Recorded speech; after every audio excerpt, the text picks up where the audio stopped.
Buenas tardes, hermana, ¿cómo está usted? Muy bien, ¿y usted? Llegó el viernes. Ya estamos a fin de semana. Así mismito es.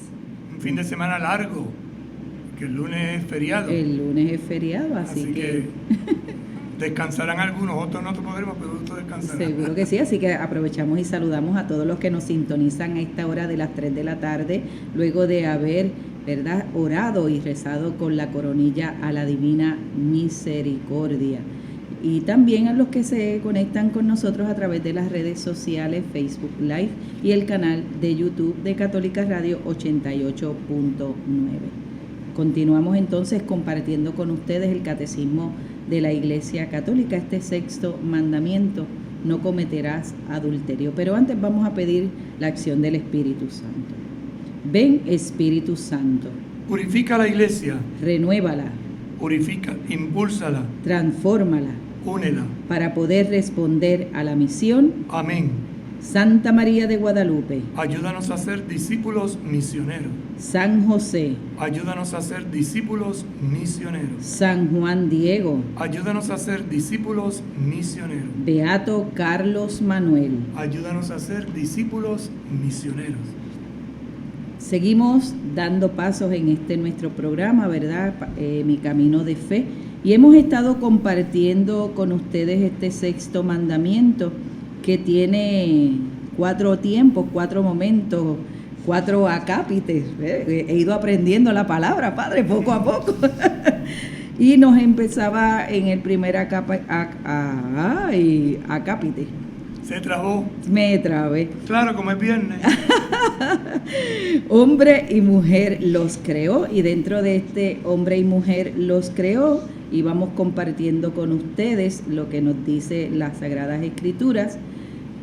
Segundo momento, la vocación a la castidad, y dentro de la vocación a la castidad veíamos la integridad de la persona, la integridad del don de sí, los diversos regímenes de la castidad, las ofensas a la castidad, castidad y homosexualidad.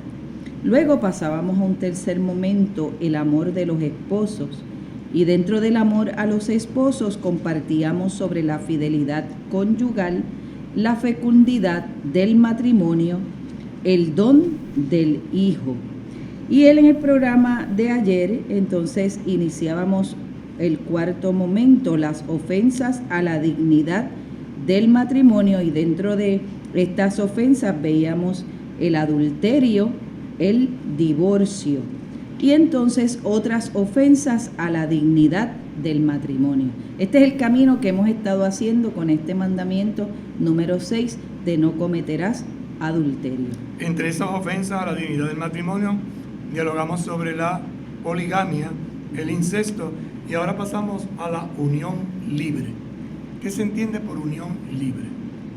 En el numeral 2390 nos dice: hay unión libre cuando el hombre y la mujer se niegan a dar forma jurídica y pública a una unión que implica la intimidad sexual. La expresión en sí misma es engañosa. ¿Qué puede significar una unión en la que las personas no se comprometen entre sí y testimonian con ello una falta de confianza en el otro, en sí mismo o en el porvenir? Esta expresión abarca situaciones distintas: concubinato, rechazo del matrimonio en el cual tal, incapacidad de unirse mediante compromisos a largo plazo. Todas estas situaciones ofenden la dignidad del matrimonio, destruyen la idea misma de la familia, debilitan el sentido de la fidelidad, son contrarias a la ley moral. El acto sexual debe tener lugar exclusivamente en el matrimonio. Fuera de este, constituye siempre un pecado grave y excluye de la comunión sacramental. Una de las dificultades que atraviesa hoy las nuevas generaciones, sobre todo los jóvenes, va por esta línea, ¿no? El vivir en unión libre. Viven como casados, sin embargo no hay ese compromiso. La enseñanza de la iglesia nos dice que esto es engañoso, es vivir en una mentira. ¿Por qué? Porque ¿cómo se puede decir que están unidos si en lo fundamental y en lo esencial no se quiere dar la palabra de fidelidad y de permanencia?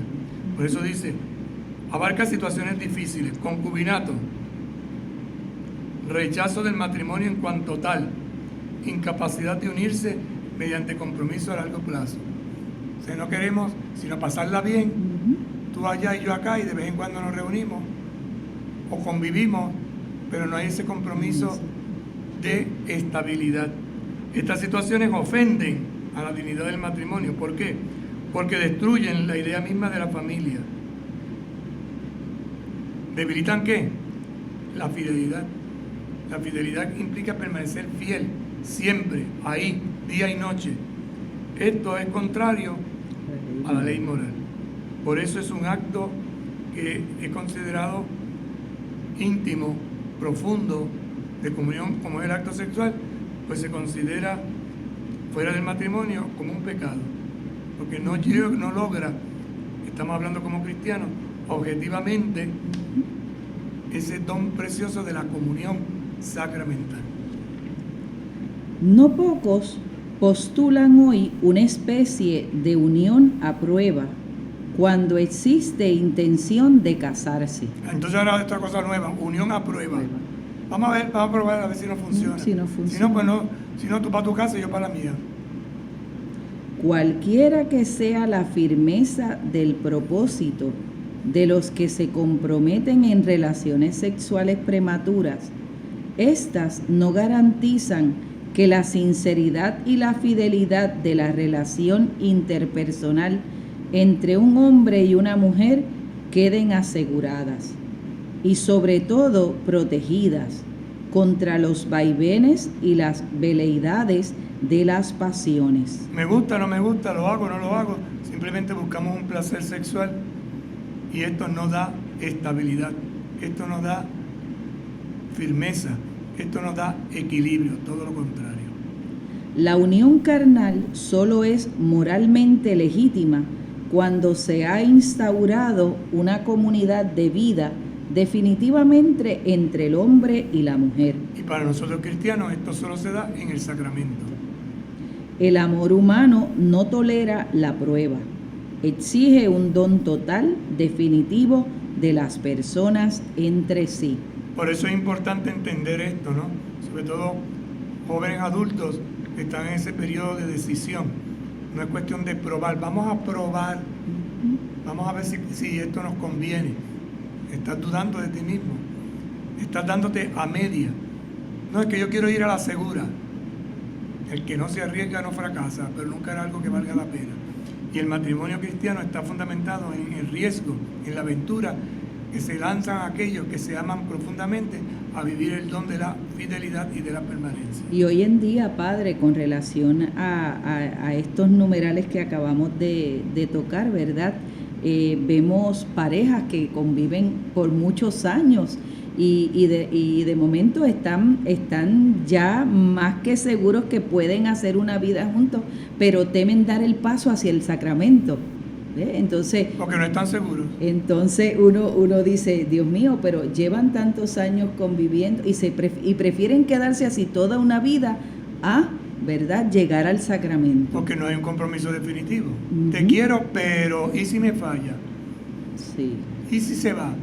¿Y si? Ese y si es terrible, es destructivo. Es no confiar en la persona a la que amas y sobre todo confiar en la gracia del sacramento, que lo que hace es fortalecer. Y la gente lo sabe perfectamente, que es para toda la vida. Por eso viene el miedo, viene el susto. Y ese miedo pues les paraliza para no dar ese gran paso, ¿verdad?, que les va a llevar a otro compromiso. Por eso hay que entender que el matrimonio es una vocación, no es simplemente un acoplamiento, no es cuestión de gusto, no es cuestión de pasión, no, es una llamada a ser signo en medio del mundo del amor de Dios hacia la humanidad, del amor de Cristo hacia su iglesia. Eso lo entiende el que se siente llamado por vocación. De lo contrario, pues, vamos a probar, vamos a ver si. era así. Por eso es importante los procesos, por eso es importante el acompañamiento, por eso es importante que estas personas, ¿verdad?, que quieren hacer un camino en la vida y le llaman primero amistad, después le llaman noviazgo, pues entonces pues entren en estos procesos que les ayuden a verdaderamente descubrir si está llamado o llamada a la vocación del matrimonio. Generalmente no estoy seguro de que me ame, no estoy seguro de que se quiera quedar. Todavía, después de tantos años, tienes duda en tu corazón, pues quiere decir que hay algo que no ha madurado lo suficientemente. Continuamos, hacemos ahora un resumen de todo lo que hemos dialogado en estos días. El amor es la vocación fundamental e innata de todo ser humano. Eso no se duda. El amor es esa vocación fundamental e innata, es decir, está dentro de nosotros, de todo ser humano. Todo ser humano está llamado a amar. Al crear al ser humano hombre y mujer, Dios confiere la dignidad personal de manera idéntica a uno y a otro. Entonces, por ser creados hombre y mujer, Dios ha dado esa dignidad personal de manera idéntica a uno a otro. La mujer no está por debajo ni por encima, el hombre no está ni por debajo ni por encima. Están en idéntica igualdad. A cada uno, hombre y mujer, corresponde reconocer y aceptar su identidad sexual. Esto es interesante, esto es un proceso. A cada persona, hombre, mujer, corresponde reconocer y aceptar su identidad sexual, corporal, física, mental y espiritual. Y ahí es que viene esta crisis de identidad que tenemos, ¿verdad? Sobre todo partiendo de experiencias negativas que hayan podido vivir de niños o niñas o adolescentes, incluso de jóvenes. Cristo es el modelo de la castidad. Porque es el modelo del equilibrio. La castidad lo que nos da es equilibrio, balance. Todo bautizado es llamado a llevar una vida casta, cada uno según su estado de vida. Entonces la castidad se vive según el estado. No es lo mismo la castidad del adolescente, del joven, que está en un proceso de crecimiento, del adulto, del maduro. Y además, esa castidad se vive según el estado. No es lo mismo la castidad de un soltero, que de un casado, que de un viudo, que de un divorciado, que de un ministro de la iglesia. Y esto también hay que entenderlo. ¿Por qué? Porque el compromiso de un casado es hacia su compañero o compañera, no así el compromiso de un célibe o de una mujer consagrada. El compromiso de castidad de un joven es prepararse para, educarse para, y no realizar actos que adelanten lo que está llamado a ser un signo específico de la vocación, por ejemplo, matrimonial. La unión de los cuerpos se da en vistas al matrimonio para la fecundidad, para la procreación, para el placer también, pero en vistas a tener una familia. El religioso hace ofrenda de esto. El ministro consagrado igual, la mujer virgen y lo mismo. Entonces no es lo mismo. Casto sí, según su estado. La castidad significa la integración de la sexualidad en la persona. Integración, equilibrio, balance. Entraña el aprendizaje del dominio personal. Eso es lo que te da la castidad, dominio personal. No te puedes dejar llevar de tus pasiones, no te puedes llevar de tus instintos, no te puedes llevar simplemente de impulsos. Hay que un equilibrio y esto se aprende, esto es un proceso, es maduración. Entre los pecados gravemente contrarios a la castidad se deben citar la masturbación, la fornicación, las actividades pornográficas y las prácticas homosexuales. ¿Qué es la masturbación? Buscar el placer personal con su propio cuerpo. La fornicación, tener relaciones íntimas, sexuales, con otra persona. Las actividades pornográficas, pues ya sabemos, ¿verdad? Distorsionan a través de ¿qué? De películas, figuras, lecturas, y las prácticas homosexuales pueden tener relaciones íntimas sexuales entre personas del mismo sexo. La alianza que los esposos contraen libremente implica un amor fiel. Es una alianza que implica un amor fiel. A ti te escojo, te elijo, me consagro a ti. Eres única o único para mí. Por lo tanto, tiene que hacerse en libertad. les confiere la obligación de guardar indisoluble su matrimonio. La palabra que da el hombre a la mujer y la mujer al hombre es indisoluble. Solo la muerte lo puede disolver. La fecundidad es un bien, un don, un fin del matrimonio. Dando la vida, los esposos participan de la paternidad de Dios. Así que la fecundidad es un bien, es un don y un fin del matrimonio. 3 palabras hermosísimas, ¿no? Bien, don y fin del matrimonio. Esa fecundidad. Se es fecundo porque es un bien. Se es fecundo porque es un don, no es un derecho. Y sobre todo es uno de los fines del matrimonio. Dando la vida, los esposos, la palabra esposo lo que significa es apoyo mutuo, participan de la paternidad de Dios. Son colaboradores con Dios en la creación. La regulación de la natalidad representa uno de los aspectos de la paternidad y la maternidad responsables. Regular, es decir, deciden cuántos hijos van a tener, optando en libertad para educarlos, para orientarlos, para sostenerlos, para cuidarlos, para protegerlos, en fin, todas estas calidades propias de ser padre y ser madre. La legitimidad de las intenciones de los esposos no justifica el recurso a medios moralmente reprobables. Por ejemplo, la esterilización directa o la anticoncepción. Vamos a regularlo, pero entonces nos esterilizamos. Es un medio artificial, no se puede. O anticoncepción, poner objetos o utilizar medicamentos que a la larga hacen daño al cuerpo humano. El adulterio y el divorcio, la poligamia y la unión libre son ofensas graves a la dignidad del matrimonio. Hemos dicho que el matrimonio está fundamentado en el respeto, tiene su dignidad. Por lo tanto, adulterio, que solo cometen los casados, porque dieron palabra. Divorcio, ruptura. Poligamia, tener más de una mujer o más de un marido. Y unión libre, vivimos juntos pero sin compromisos graves. Desde nuestra óptica cristiana católica, es una ofensa grave, es un pecado que llamamos mortal. Destruye la vida de la gracia en nuestros interior, en nuestros corazones. Pausamos y en breve regresamos con ustedes. Con un paso de fe a Cristo verás, con un paso de fe a Cristo verás, con un paso de fe a Cristo verás, con un paso de fe a Cristo verás. ¡Los cuatro! Somos tu emisora favorita. Católica Radio. Católica Radio. Católica Radio. Católica Radio. Católica Radio. Con el radio prendido con Católica Radio.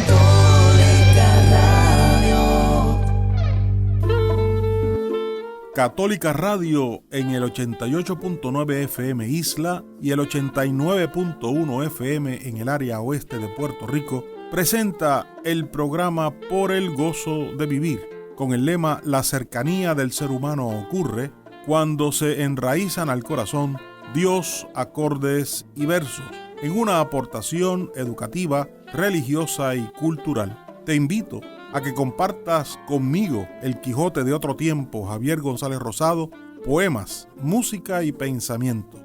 Viernes de 8 a 9 de la noche. También por catolicaradiopr.com y TuneIn Radio. Por el gozo de vivir. En el Viernes Familiar, conéctate en Contigo en la Enfermedad a las 11 de la mañana. Conoce la iglesia alrededor del mundo a las 6:30 de la tarde. Seamos más alegres con los niños felices con Jesús a las 7:30 de la noche. Preparemos el domingo a las 9 de la noche, poniendo la mirada en el corazón de la iglesia, la Eucaristía. Y no te pierdas Orientación Familiar a las 9:40 de la noche. Todo aquí por Católica Radio, unido a Omecos, comunicando la verdad.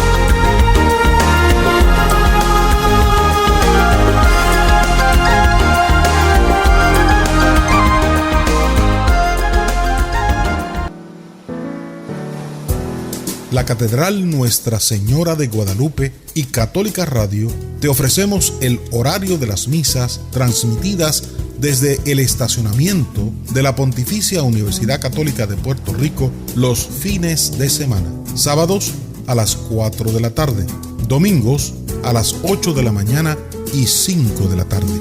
Escúchalas por el 88.9 y 89.1 FM y las puedes ver por la plataforma de Facebook Live de Católica Radio.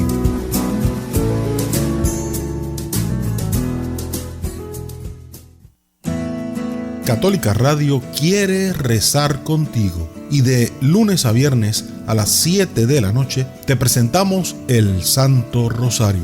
Oremos juntos por las intenciones personales, comunitarias y de la Iglesia. De lunes a viernes a las 7 de la noche, el Santo Rosario. Con la intercesión de María Santísima, recemos unidos. Somos tu emisora favorita. Católica Radio. Católica Radio. Católica Radio. Católica Radio. Católica Radio. Con el radio prendido con Católica Radio. Con un paso de fe al Cristo verás. Con un paso de fe al Cristo verás. Con un paso de fe al Cristo verás. Con un paso de fe al Cristo verás. Moverás las montañas, caminas sobre agua, caminas sobre fuego.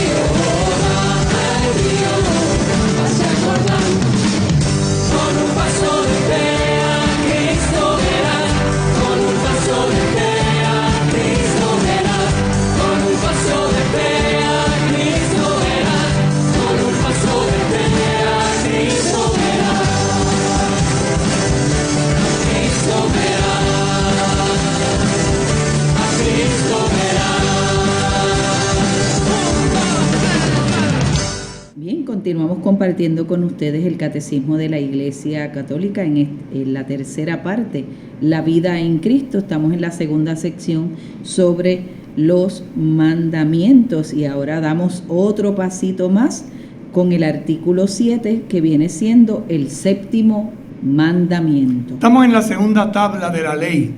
La primera tabla dedicada a Dios, 3 primeros mandamientos, los otros 7 a la comunidad. Entonces, si nuestro Dios es un Dios de vida, lo amamos sobre todo el corazón, lo ponemos como testigo, lo santificamos, esta vida se da a través de nuestros padres. 4º mandamiento. 5º mandamiento nos lleva ¿a dónde? A la vida, respeta la vida. Esa vida está en el cuerpo, es lo que acabamos de ver. Ahora vamos a ver cómo ese cuerpo se utiliza en servicio de los demás. El respeto de las cosas de los demás. Por eso el 7º mandamiento tiene que ver con los bienes. Respeta los bienes de los demás, o en la clave negativa, no robarás. No robarás. No te apoderes de lo que no es tuyo. 2401.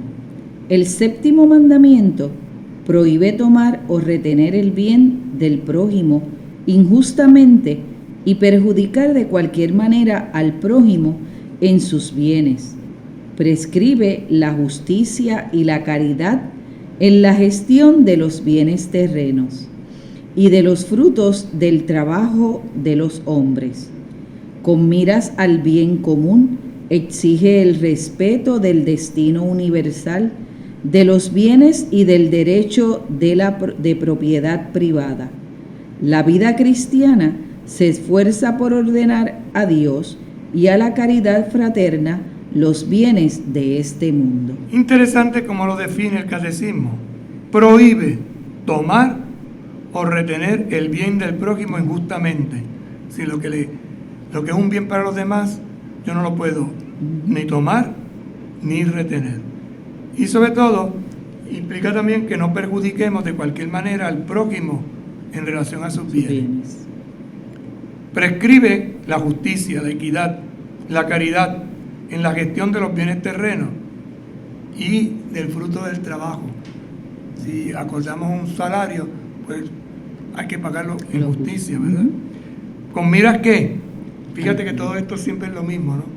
Al bien común. Y exige un respeto profundo de ese destino universal de los bienes y de ese derecho que tenemos los seres humanos a la propiedad privada. Nuestra vida cristiana entonces se esfuerza por ordenar a Dios y a la caridad fraterna los bienes de este mundo. Ordenar a Dios y a la caridad fraterna. Es decir, una forma de adorar, de rendir culto a Dios es cumpliendo con estas acciones que están organizadas, dirigidas y orientadas al bien común a través de la caridad, que es el amor fraterno. En mi hermano yo no le hago injusticia, en mi hermano yo le cuido, en mi hermano yo le doy lo que merece. El destino universal y la propiedad privada de los bienes. Así que el título ya lo dice, ¿no? Vamos a reflexionar sobre ese destino universal de los bienes y lo que implica también la propiedad privada.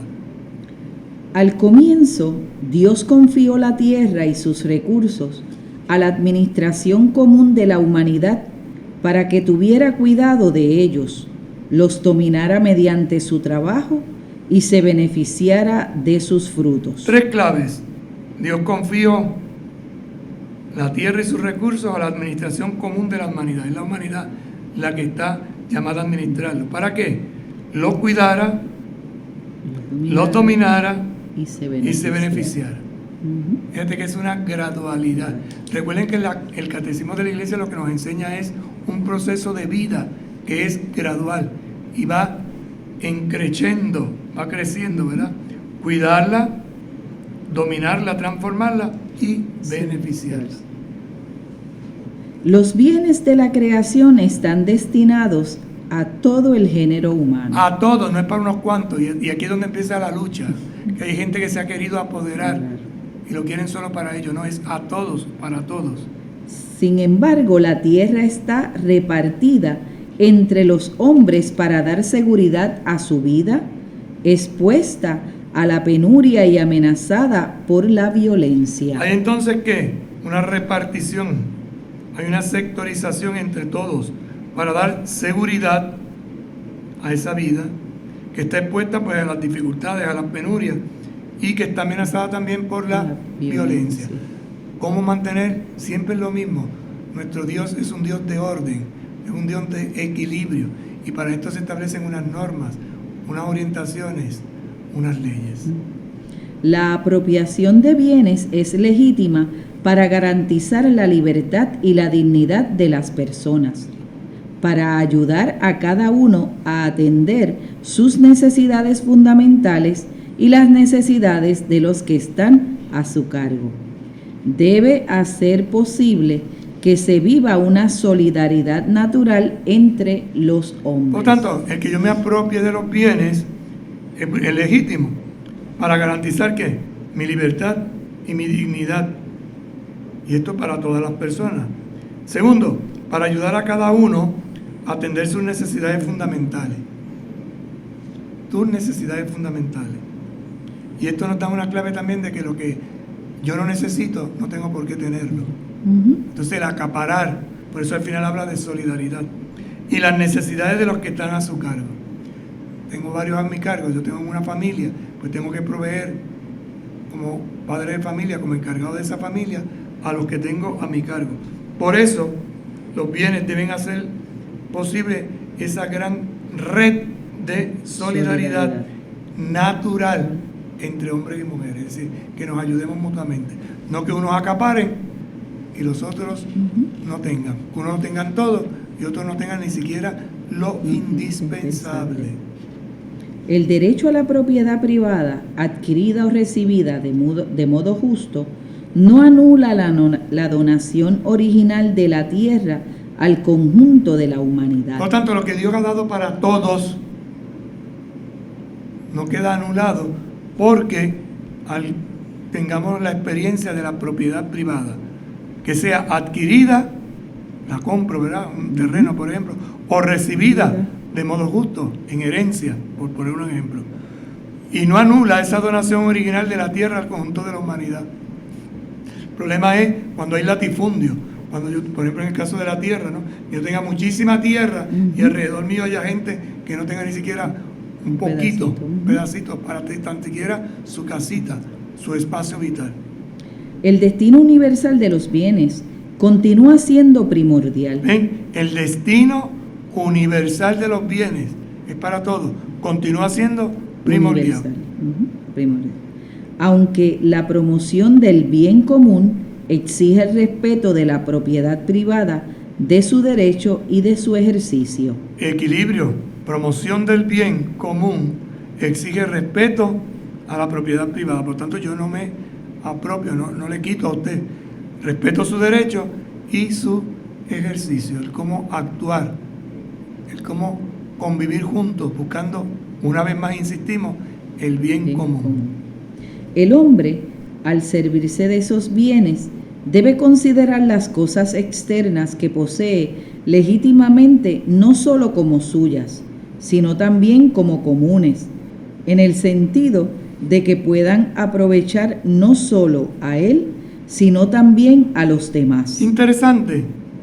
El ser humano, al servirse de los bienes de la tierra, debe considerar las cosas externas que posee legítimamente, no solo como suyas, también son de todos, son comunes. Y en este sentido, debemos ver lo positivo que puede aprovechar no solo a mi persona, sino también a los demás. Por ejemplo, un camino vecinal atraviesa mi tierra, pero es vecinal al beneficio de todos. Entonces, se cede para el bien común. Aunque está dentro de mi territorio, yo se lo pongo este ejemplo sencillito, ¿verdad? En ese aspecto. La propiedad de un bien hace de su dueño un administrador de la providencia para hacerlo fructificar y comunicar sus beneficios a otros, ante todo a sus próximos. Propiedad de un bien, de una tierra, por ejemplo, y esto lo vemos en el Antiguo Testamento, cuando el sembrado, ¿no? Y entonces siempre quedan las espigas, y por ejemplo estoy recordando en el libro de Ruth, cuando pasaban los segadores y se quedaban espigas y venían los pobres, no se hacía un segundo rebusque, sino que se alzaba la primera, ya tenía suficiente, lo que quedaba para los pobres. Entonces era el derecho de los pobres entrar a esas tierras y coger aquello que había quedado, que era como la bendición que Dios daba a los pobres y necesitados, sobre todo los huérfanos y las viudas. Los bienes de producción, materiales o inmateriales, como tierras o fábricas, profesiones o artes, requieren los cuidados de sus poseedores para que su fecundidad aproveche al mayor número de personas. Por tanto, lo que yo tengo, lo tengo que cuidar, proteger, para que ayude al mayor número de personas, no simplemente a mí. Yo le saco el jugo y después dejo eso baldío ahí. No. Tengo que desarrollarlo pensando en el bien común. Los poseedores de bienes de uso y consumo deben usarlos con templanza, reservando la mejor parte al huésped, al enfermo, al pobre. Un bien de consumo, ¿cuál puede ser? El agua. No podemos desperdiciar el agua, ahora que estamos hablando tanto, ¿verdad? Dejar la pluma es un bien común, abierta ahí, que yo pago por eso. Sí, pagas por el uso, pero no por el desperdicio. Y a veces no somos conscientes de esto, ¿verdad? Y esto también hay que entenderlo. Los frutos, si yo tengo un montón de árboles y hay frutos que exceden, como yo comparto con otra persona, pues prefiero que se pierda. Pues no. La leche, que a veces se produce en exceso, hay gente que la bota. No. ¿Cómo lograr ese equilibrio, ese sano balance? Eso es sentir con el corazón de Dios las bendiciones que me da y colaborar, ser solidario con aquellos que no tienen, ni siquiera lo indispensable. La autoridad política tiene el derecho y el deber de regular, en función del bien común, el ejercicio legítimo del derecho de propiedad. Por eso hay unas leyes, y unas leyes que tienen que estar siempre mirando el bien común. A veces hay una persona que tiene, un ejemplo también, sencillito pero ilustrador, tengo un montón de propiedad, terrenos, hace falta una carretera en la comunidad, pues se expropia parte de ese terreno para el bien común. No es que esto es mío, pero si usted tiene con 50 y tiene 80 y necesitamos para la carretera, pues vamos. Y ese es el deber que tiene el Estado, de mirar siempre y regular en función del bien común. No simplemente por un capricho, que es lo que a veces se da. Y por eso vemos a veces situaciones, una carretera que debe ir por un sitio, se paga y se desvía. Y uno dice, pero esto no tiene esa razón de ser.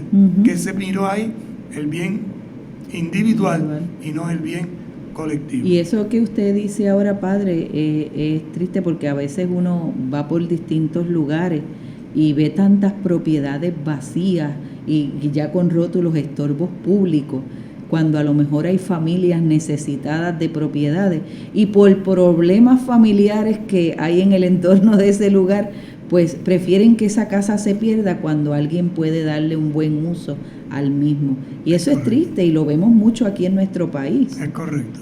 Por eso, leyes justas nos tienen que llevar a pensar en clave de solidaridad, en clave de humanidad, y si es cristiano, en clave cristiana, ¿verdad? Que siempre la búsqueda del bien común desde una óptica de que lo que a mí no quiero decir sobra, porque suena un poco, ¿verdad? Si lo que yo no necesito, puedo entonces compartirlo con otro. Es una mentalidad, es un cambio de paradigma. Damos otro pasito más y ahora vamos a hablar sobre el respeto de las personas y sus bienes. Así que hay un destino universal de los bienes que apoya también el derecho a la propiedad privada, y ahora vamos a ver esa podríamos decir, clave de continuidad y de progreso cuando vemos que hay un respeto de las personas y de sus bienes, a lo tuyo, a lo que es propio particular. En materia económica, el respeto de la dignidad humana exige la práctica de la virtud de la templanza. Recordemos que la templanza es la virtud del equilibrio, del balance. Para moderar el apego a los bienes de este mundo. Un apego excesivo a los bienes de este mundo me puede llevar a desviar mi corazón, a hacerle un corazón egoísta, que no comparte, que no colabora, que no es solidario. De la justicia para preservar los derechos del prójimo y darle lo que le es debido. Justicia, lo que le es debido, preservo sus derechos y le doy lo que es debido. El ser humano necesita alimentación. ¿Cómo podemos ayudarlo a que lo logre? Creando salario, creando un trabajo que le ofrezca un salario digno, ¿verdad? No que lo explote, que lo maltrate, que lo haga morirse en el camino. Y de la solidaridad, siguiendo la regla de oro y según la generosidad del Señor, que siendo rico por ustedes se hizo pobre, a fin de que os enriquezáis con sus pobrezas. 3 virtudes interesantes entonces y clave: templanza, equilibrio, justicia, búsqueda del bien común y solidaridad. ¿Cómo?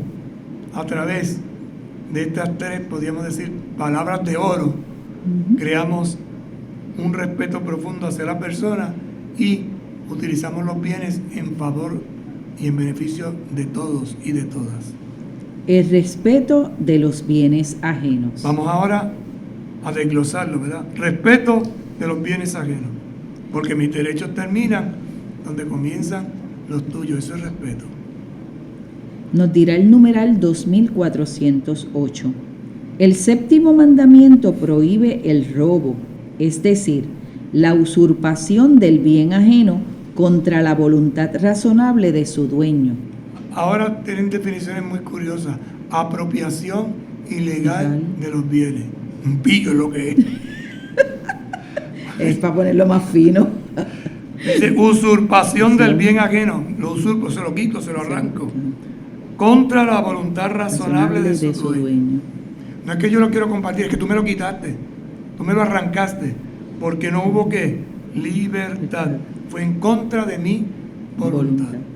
No hay robo si el consentimiento puede ser presumido o si el rechazo es contrario a la razón y al destino universal de los bienes. Es decir, ¿entre esposos hay robo? No. porque se supone que los bienes son compartidos.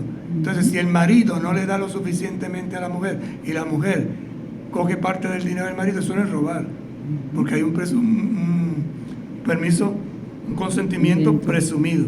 O si el derecho es contrario a la razón, por ejemplo, me estoy muriendo de hambre y robo para comer. Estoy poniendo los casos extremos.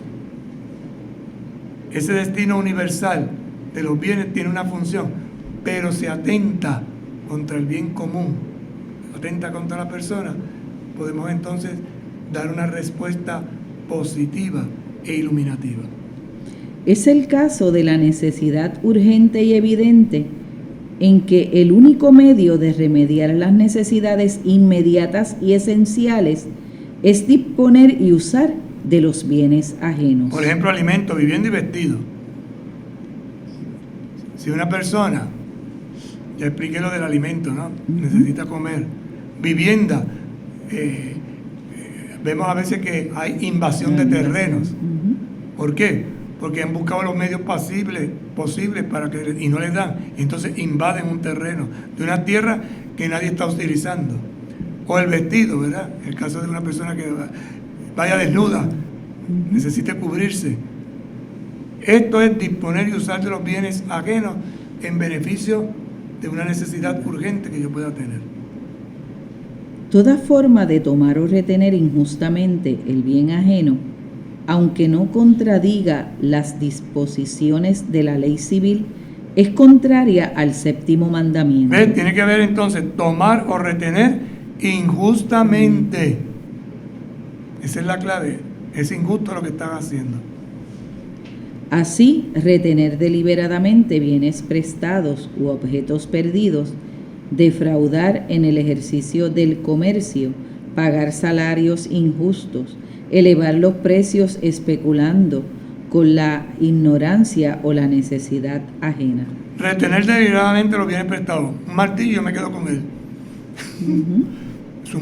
Es un hurto, es un robo. Claro. Ay, se me olvidó. Hay un refrán que dice: el que presta un libro pierde el libro y el amigo. Objetos perdidos. Defraudar en el ejercicio del comercio. Cobrar en exceso. Pagar salarios injustos. Sabes que tiene, por lo menos ahora que se está discutiendo del sueldo mínimo, ¿verdad? Entonces tú pagas por debajo. O te pagan por encima, pero no lo registras. Eso también. A veces pásemelo por debajo de la mesa, ese famoso pásemelo por debajo de la mesa, y no lo notifica para pagar los impuestos necesarios, ¿verdad? Elevar los precios, especulando con la ignorancia o la necesidad ajena. Como ellos no saben, pues vamos a subirlo. O especular, como necesita arroz, pues se lo cobro doble, porque lo necesita. No es justo. Eso va en contra de este mandamiento del respeto de los bienes. Son también moralmente ilícitos la especulación mediante la cual se pretende hacer variar artificialmente la valoración de los bienes con el fin de obtener un beneficio en detrimento ajeno. Valoración de los bienes. Se hace una tasación y no se tasa como debería de ser, por poner un ejemplo.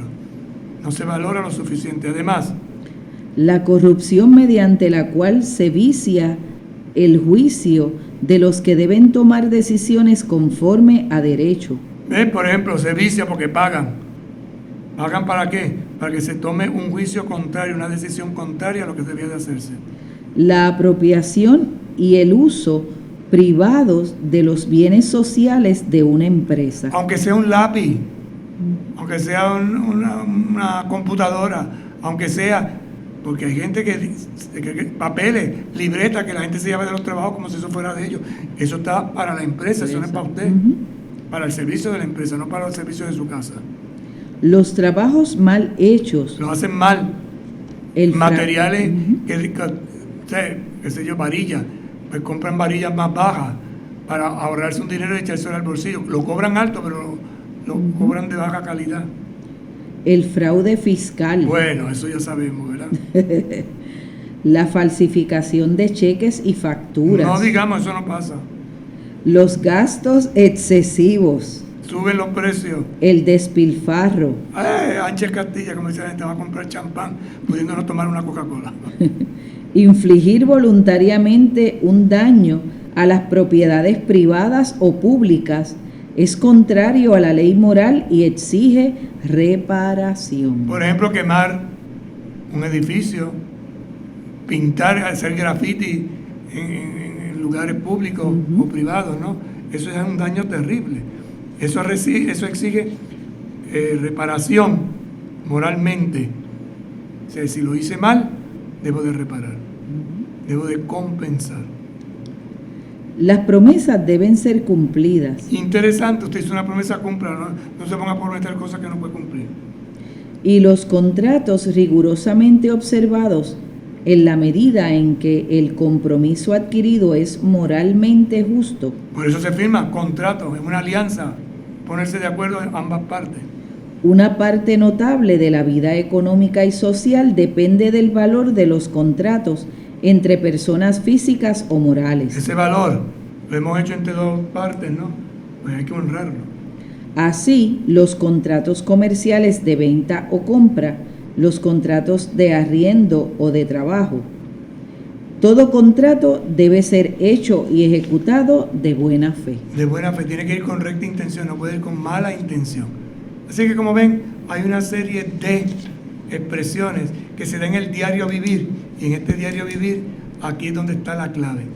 En la medida que tenemos recta intención, cumplimos la voluntad de Dios y somos mejores personas. Bueno, se nos acabó el tiempo. Así mismo es, un fin de semana largo, así que hay que continuar cuidándonos, protegiéndonos, el uso de la mascarilla, guardando el distanciamiento social, ¿verdad? Porque es un amor hacia el otro, para cuidarnos y tener un bien común para todos y para todas. Y les recordamos que es un fin de semana largo, por lo tanto el lunes no tenemos programa porque Sor Cristina va a descansar. Sí. Y el Padre Obispo también. Necesitan descansar de nuestra voz. Ajá, seguro que sí. Así que les deseamos un buen fin de semana. Que puedan, sobre todo, vivirlo en familia y, como decía Sor Cristina, ayudarnos y protegernos. Vamos a pedírselo a San José.